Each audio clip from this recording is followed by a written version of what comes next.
Tapa el bote para que no se hagan moscas. ¿Y quién te ha dicho que las moscas se hacen en la basura? Mi mamá dice que siempre hay que tapar el bote para que ya no haya moscas.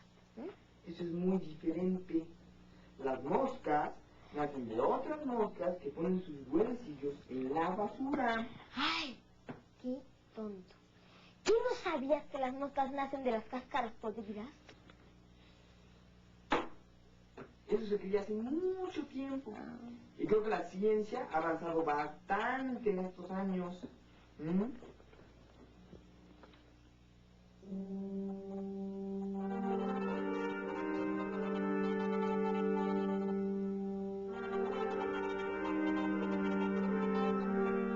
En las ciudades griegas de la región de Asia Menor, entre 400 y 300 años antes de Cristo, los filósofos desarrollaron distintas ideas acerca del origen de la vida, que en conjunto se conocen como las teorías de la generación espontánea. Los filósofos materialistas griegos pensaban que la vida en nuestro planeta era el resultado de la interacción de los elementos no vivos como el agua, el aire y distintos tipos de minerales con fuerzas naturales como el calor y el rayo, de tal forma que la vida podía surgir del lodo, de la combinación del agua con el fuego o bien del mar.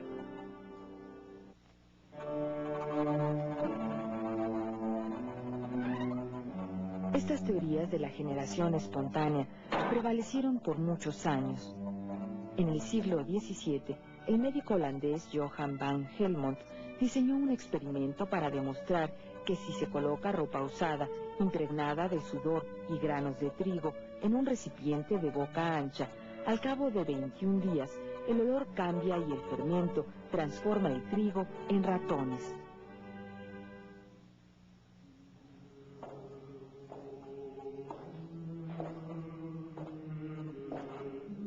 Las primeras evidencias de que la teoría de la generación espontánea no tenían un fundamento real fueron presentadas por el médico italiano Francesco Redi en el año de 1668.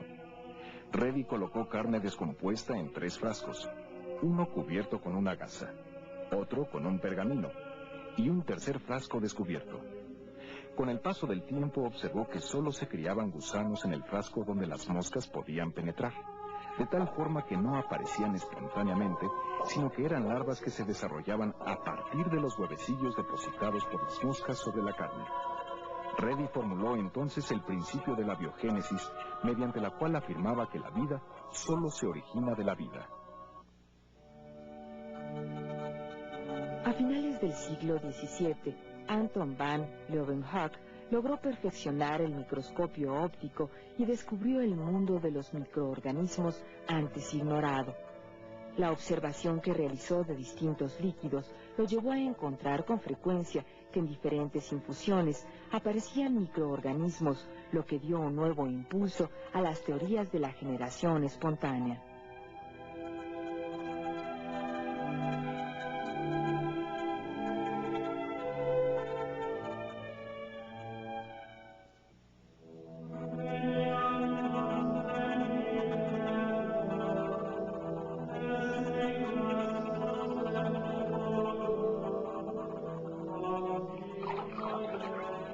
A mediados del siglo XVIII, el monje italiano Lázaro Spallanzani hirvió infusiones de vegetales, las colocó en recipientes abiertos y cerrados, y observó que solo se desarrollaban microorganismos en aquellos frascos que habían permanecido abiertos.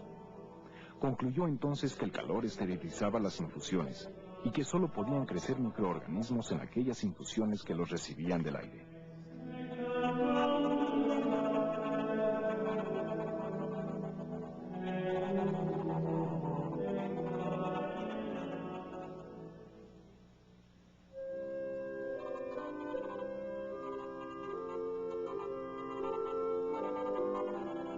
La Academia de Ciencias de Francia ofreció un premio para quien aportara evidencias que apoyaran o refutaran la teoría de la generación espontánea, y en 1862 Louis Pasteur recibió este premio por sus experimentos. Pasteur diseñó unos matraces especiales que llamó de cuello de cisne, en los que colocó soluciones que contenían azúcar, sales y gelatina, y las sirvió hasta esterilizarlas.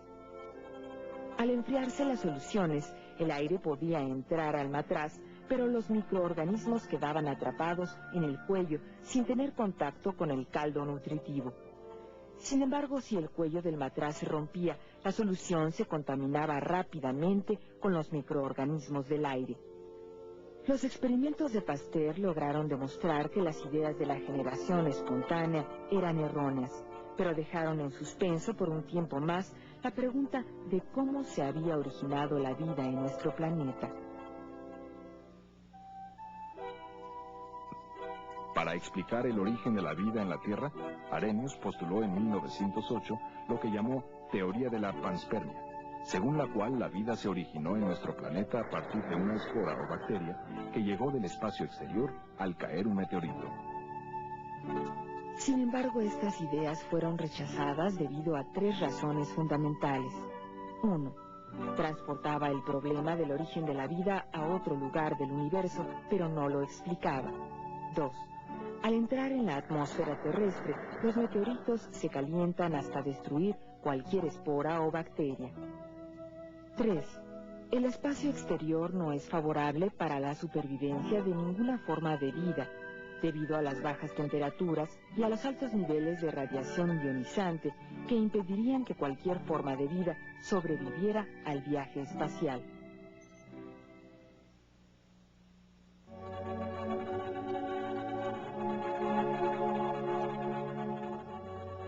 Fue hasta 1924 cuando el bioquímico ruso Alexander Oparin dio a conocer ante la Sociedad Botánica de Moscú una teoría que postulaba el origen de la vida a partir de compuestos orgánicos sencillos.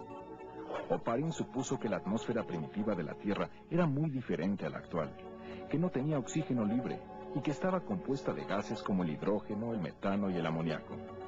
Estos compuestos pudieron reaccionar entre sí gracias a la energía de la radiación solar, a la actividad eléctrica de la atmósfera y de fuentes de calor como los volcanes primitivos. Así se formaron los primeros compuestos orgánicos a base de carbono y se agruparon para dar origen a los primeros seres vivos. Una teoría similar fue propuesta en 1929 por el biólogo inglés John Haldane, quien además llamó sopa primigenia a los mares primitivos donde se acumularon los compuestos orgánicos.